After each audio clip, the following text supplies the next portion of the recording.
السلام علیکم. آج ہم ریئیکٹ کرنے والے ہیں حضرت ٹی وی کے ایک ویڈیو پر جس کا ٹائٹل ہے untold truth about Iran and Israel conflict. So basically اس ویڈیو میں انہوں نے ایکسپلین کیا ہے کہ کیا سچی میں ایران نے جو حملہ کیا ہے اسرائیل پر وہ فلسطین کے حق میں تھا یا جو ان کے ایمبیسی پر حملہ ہوا ہے اس کے حق میں. سو میک شیور آپ کو ویڈیو اچھی لگی ہو. باقی چینل پر نئے ہیں تو سبسکرائب ضرور کیجیے گا. یہ ویڈیو ہے حضرت ٹی وی کی. ان کے چینل کا لنک آپ کو ڈسکرپشن میں مل جائے گا. ان کی کافی اچھی ویڈیوز ہوتی ہیں. سو دیر نہ کرتے ہوئے ویڈیو سٹارٹ کرتے ہیں. السلام علیکم دوستو، میرا نام ہے حسیب شفقت اور آپ دیکھ رہے ہیں حسی ٹی وی. ایران کا اسرائیل پر مسلسل 200 سے زیادہ راکٹس، بلسٹک میزائلز اور کروز میزائل سے حملہ، جسے اس نے سچا وعدہ مشن کا نام دیا. آبویسلی یہ خبریں اور تجزیے تو آپ پچھلے کئی دن سے سن رہے ہوں گے اور میں یہ ویڈیو کافی لیٹ بھی بنا رہا ہوں. اس کی وجہ یہ ہے کہ نیوز چینلز کی طرح صرف خبریں دینے اور سنسنی پھیلانے کی بجائے میں اپنا اوپینین دینا چاہتا تھا جس کے لیے میرے پاس ثبوت بھی موجود ہوں. لہٰذا اس حملے کے زیادہ ڈیپ ڈیٹیلز کے اندر جانے کی بجائے ہم ٹو دی پوائنٹ اس کا تجزیہ کریں گے اور ایسے حقائق اس ویڈیو کے اندر آپ کو جاننے کو ملیں گے جو کہ شاید اب تک کسی نے آپ کو نہ بتایا ہوں. پہلی بات تو یہ ہے کہ ہمیں ماننا پڑے گا کہ میڈل ایسٹ کے ملکوں کے اندر اگر کسی ملک کے اندر دم ہے، ہمت ہے اور طاقت ہے کہ وہ اسرائیل اور امریکہ کی آنکھوں میں آنکھیں ڈال کر بات کرے، ڈائریکٹ کسی ملک پر حملہ کر کے اپنی خود مختاری پر سمجھوتا نہ کرے، تو وہ صرف اور صرف ایران ہے. لیکن ساتھ ساتھ آپ کو یہ جان کر افسوس بھی ہوگا کہ ایران کا یہ حملہ صرف فلسطینی مسلمانوں کی مدد کے لیے نہیں تھا، بلکہ یہ سیریا یعنی شام کے اندر 1 اپریل کو دمشق میں ایرانی سفارت خانے پر اسرائیل کے حملے کا بدلہ تھا جس میں ایران کے کئی مشہور جنرلز مارے گئے تھے. یونائٹڈ نیشن کے چارٹر آف آرٹیکل 51 قانون کے مطابق کسی بھی ملک کی ایمبیسی پر حملہ ڈائریکٹ اس ملک پر حملہ تصور ہوگا، جس کے بعد وہ ملک خود کو ڈیفینڈ کرنے کے لیے کوئی بھی کارروائی کر سکتا ہے، اور یہی کچھ ایران نے بھی کیا. حالانکہ امریکہ نے اسے بہت روکا لیکن اس نے امریکہ کی سنی انسنی کر دی. موجودہ امریکی صدر سے جب اس حملے سے پہلے پوچھا گیا کہ آپ ایران کو کیا مشورہ دیں گے کہ کیا اس کو بدلہ لینا چاہیے، تو جو بائیڈن نے صرف اتنا کہا کہ ڈونٹ، یعنی ایسا مت کرنا.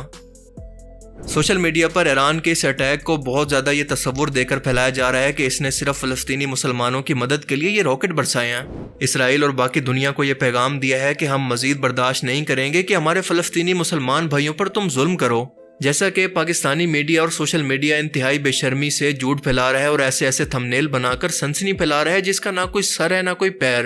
اب ان پاکستانی نیوز چینلز کی یہی حرکتیں ہیں جس کی وجہ سے پاکستانی عوام نے ان کو دیکھنا چھوڑ دیا ہے، کیونکہ ان لوگوں کو اپنی رسپانسبلٹی کا احساس کرنے کی بجائے صرف اس بات کی فکر ہے کہ کس طرح سے سنسنی پھیلا کر زیادہ سے زیادہ ویوز حاصل کریں جس کی وجہ سے زیادہ آمدنی حاصل ہو. آپ ان کے ان تھم نیلز کی رائٹنگ سے اندازہ لگا لیں کہ تھم نیلز پر کیا کچھ لکھا ہوا ہے جس کا ویڈیو کے اندر حقیقت سے کوئی تعلق نہیں. یوٹیوب کی زبان کے اندر اس کو کلک بیٹنگ کہتے ہیں جو کہ اللیگل ہے. اب ایک بات کو آپ انتہائی غور سے سمجھیں کہ ایران کا یہ حملہ صرف اپنی عوام کا غصہ ٹھنڈا کرنے کے لیے تھا، اور اس کی دوسری وجہ یہ تھی کہ میڈل ایسٹ کے اندر اور پوری دنیا کے اندر ایران کی دھاک کو بٹھا دیا جائے. یعنی کہ یہ ہمت کا کام تو تھا ہی، لیکن ساتھ ساتھ یہ بیک ڈور ڈپلومیسی تھی. یہ حملہ دراصل ایک ڈرامہ تھا، کیونکہ اگر ایسا ہی ہوتا اور فلسطینی مسلمانوں کی مدد کرنا ہی ایران کا مقصد تھا تو پچھلے 6 مہینے سے 40,000 مظلوم فلسطینیوں کو ایران اس طرح سے کبھی بھی شہید نہ ہونے دیتا. صرف اپنی ایمبیسی پر حملے کا بدلہ لینے کے لیے 6 مہینے کے بعد اسے مظلوم فلسطینی یوں یاد نہ آتے.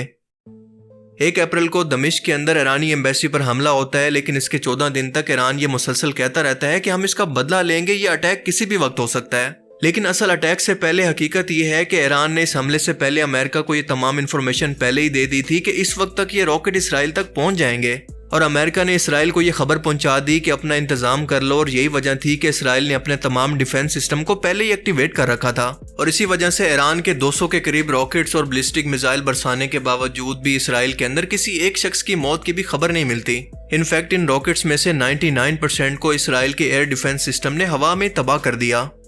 حالانکہ ایران یہ کلیم کر رہا ہے کہ اس حملے سے 1 دن پہلے انہوں نے اسرائیل کے اندر سائبر اٹیک کر کے ان کے ڈیفنس سسٹم کو ہیک کر لیا تھا، جس کی وجہ سے کئی میزائل ان کی سویلین آبادی پر بھی گرے اور ملٹری بیسز پر بھی. اور بالکل ایسا ہوا بھی ہے، کیونکہ اسرائیل سے آنے والی کئی ویڈیوز کے اندر یہ دیکھا جا سکتا ہے کہ کئی ایرانین میزائل نے اس ڈیفنس سسٹم کو کراس کر کے اسرائیلین ملٹری اور ایئر بیس کو ڈائریکٹ ٹارگٹ کر کے تباہ بھی کیا. لیکن جس طرح کا اٹیک ہونا چاہیے تھا اور جیسا ایران کلیم کر رہا ہے ایسا کچھ بھی نہیں ہوا. اسرائیل کا کوئی بھی جانی نقصان نہیں ہوا، اس کا کوئی بھی فوجی نہیں مارا گیا. انفیکٹ اسرائیلی ایئر ڈیفنس سسٹم ایرو 3 نے ایرانین بلسٹک میزائل کو ایٹماسفیئر کے اندر ہی تباہ کر دیا، یعنی اس کی حدود کے اندر پہنچنے سے پہلے ہی آسمان کے اندر تباہ کر دیا.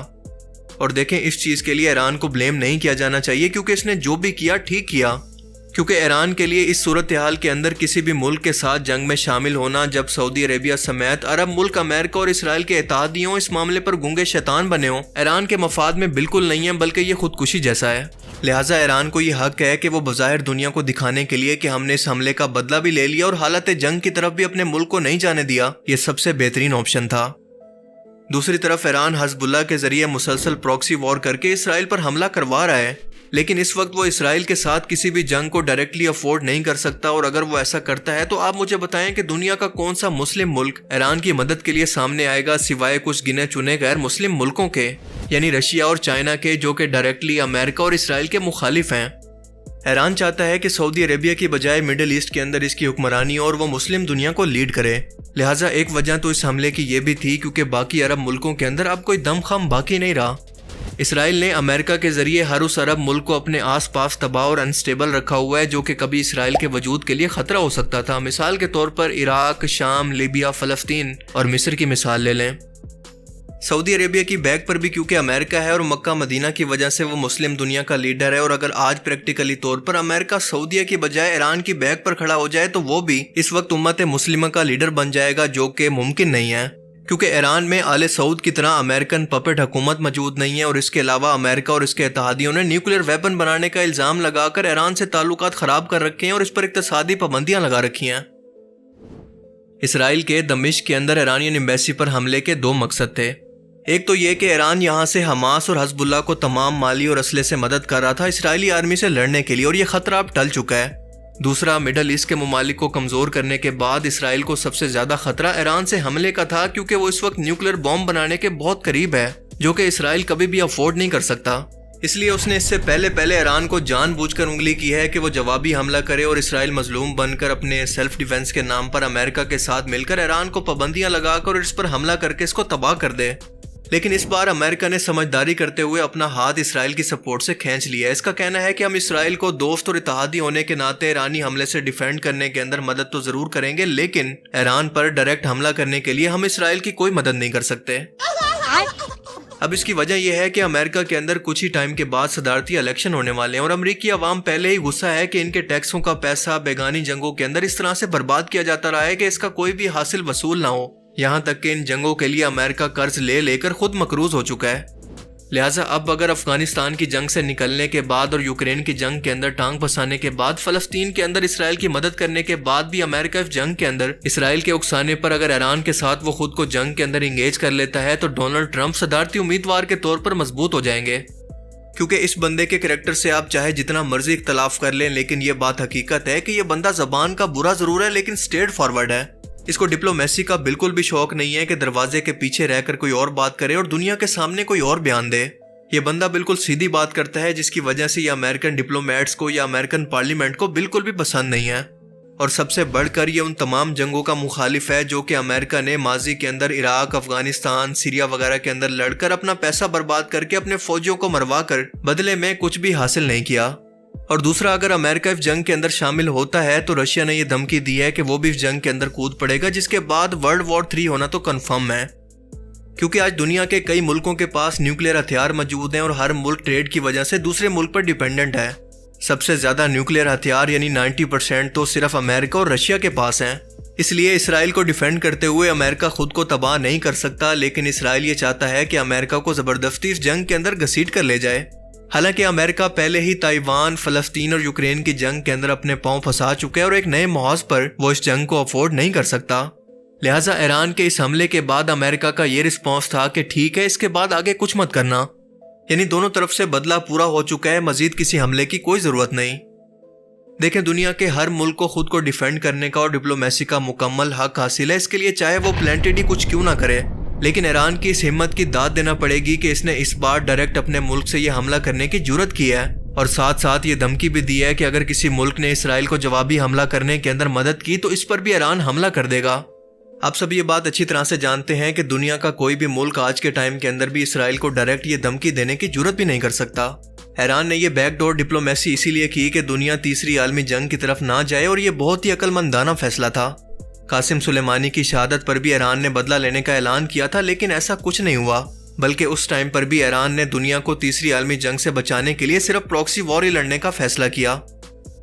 قاسم سلیمانی کی شہادت کا معاملہ ذرا ڈیفرنٹ تھا، کیونکہ اب کی بار ایران کے وجود پر ڈائریکٹ حملہ کیا گیا ہے، اور ایران کوئی ایسا ویسا ملک تو ہے نہیں کہ اس پر خاموش رہ جائے گا، بلکہ ہسٹوریکلی بھی یہ بہت زیادہ امپورٹنس رکھتا ہے۔ سلطنت فارس کی ایک مکمل تاریخ ہے، کیونکہ آج سے 1400 سال پہلے یہ دنیا کی 2 سپر پاورز میں سے ایک تھا، یعنی رومن امپائر اور پرشین امپائر۔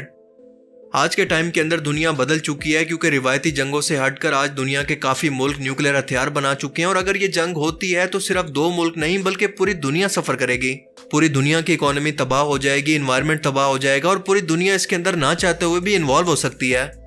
رشیا کا کہنا ہے کہ اگر کبھی بھی رشیا کو اپنے وجود کے ختم ہونے کا شک ہوا تو ہم اپنے پاس موجود تمام نیوکلیر ہتھیار کو چلا کر پوری دنیا کو تباہ کر دیں گے۔ یعنی اگر دنیا کے نقشے پر رشیا موجود نہیں ہوگا تو دنیا کے کوئی بھی ملک موجود نہیں ہوں گے۔ اب اسی بات سے آپ ورلڈ وار 3 کی تباہی کا اندازہ لگا لیں۔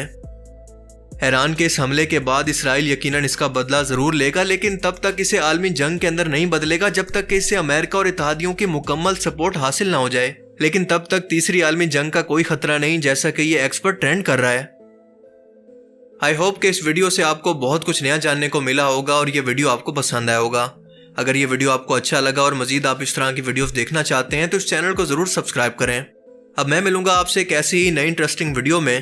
تب تک کے لیے اپنا بہت سا خیال رکھیے گا۔ Thanks for watching this video. اللہ حافظ۔